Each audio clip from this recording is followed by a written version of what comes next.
Nah, pemirsa, sektor pendidikan itu punya peran penting yang seharusnya jadi perhatian serius pemerintah. Jadi jangan sampai generasi emas jadi cemas akibat terdampak efisiensi anggaran. Betul, untuk membahas lebih lanjut kita sudah terhubung dengan pengamat pendidikan Ubaid Matraji.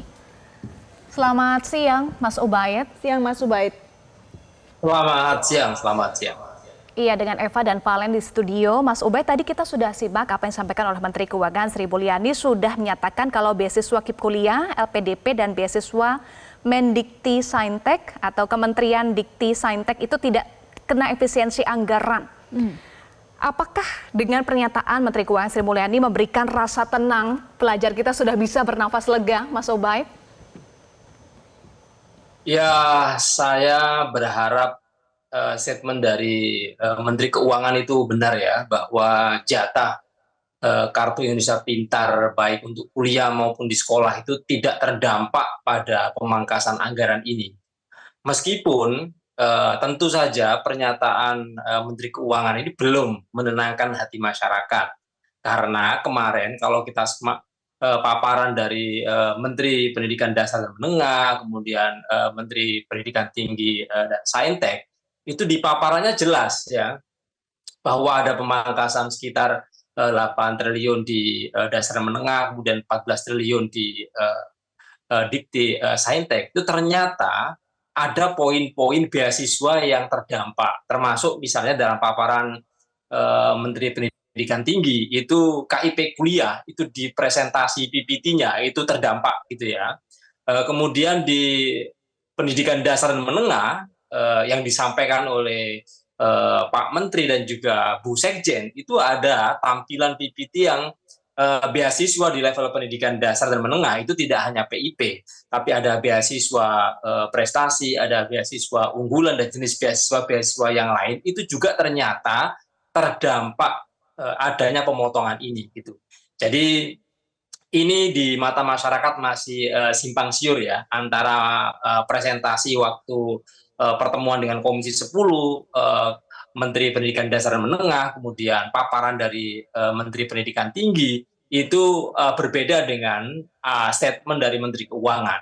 Masyarakat berharap bahwa urusan pendidikan ini baik pendidikan tinggi maupun dasar menengah dan Kementerian Keuangan benar-benar dijaga bahwa anggaran untuk beasiswa, anggaran untuk program Indonesia Pintar, baik di sekolah maupun kuliah, itu tidak hanya dipotong ya, tetapi ditambah gitu ya. Harus ditambah karena berdasarkan data-data tahun lalu bahwa penerima KIP kuliah dan penerima KIP di sekolah itu jumlahnya kurang. Masih banyak anak-anak yang mestinya dapat tapi nggak dapat. Jadi mestinya ditambah. Jadi tidak hanya dipertahankan, tetapi harus ditambah untuk meningkatkan akses anak-anak ke jenjang sekolah yang lebih tinggi dan juga ke pendidikan tinggi kuliah di kampus gitu ya. Karena kalau tidak maka ini akan berdampak besar pada penurunan kualitas pendidikan di Indonesia, baik di jenjang dasar, menengah maupun pendidikan tinggi gitu ya. Kalau kita cermati pos-pos yang tadi, ternyata juga ada pos-pos yang menurut saya sangat prioritas, sangat penting, tapi justru mengalami pengurangan-pengurangan ya. Soal misalnya komponen peningkatan kualitas guru ini sangat penting sekali, itu juga mengalami pemangkasan.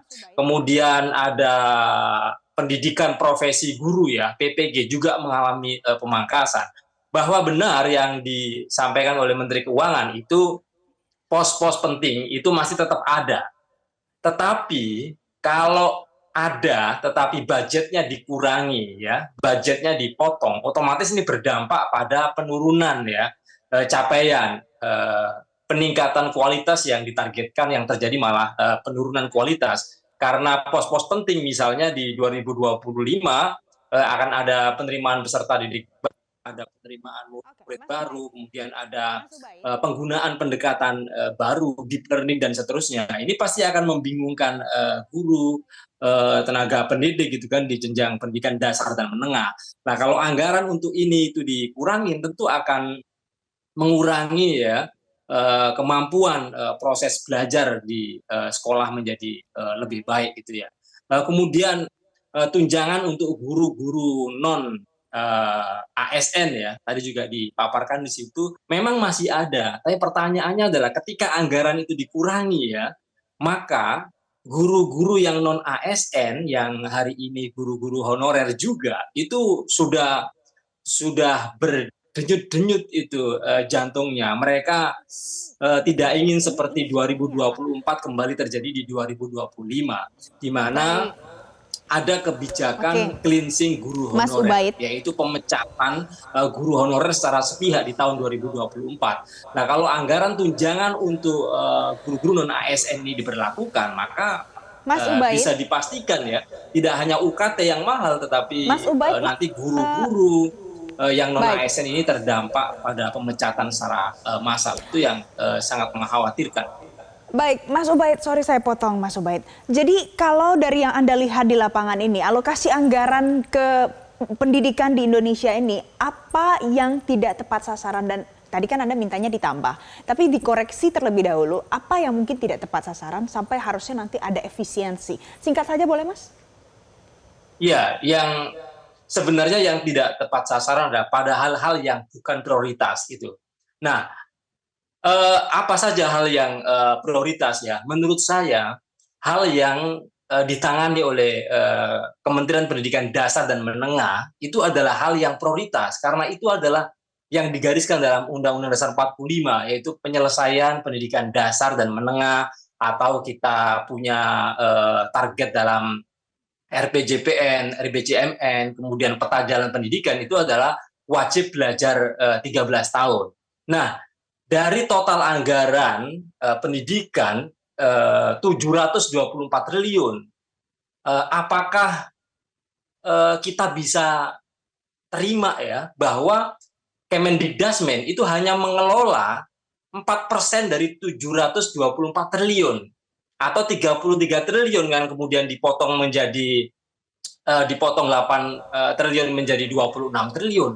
Ini bagaimana ceritanya anggaran pendidikan yang disediakan oleh negara ini itu 724 triliun, tetapi yang dikelola oleh Kemendikbud, Kementerian Dasar dan Menengah itu cuma 26 triliun. Jadi anggaran pendidikan ini banyak bocor kemana-mana gitu, banyak yang tidak. Yang bocor-bocor tentu gitu harus dievaluasi ya, Mas Ubaid.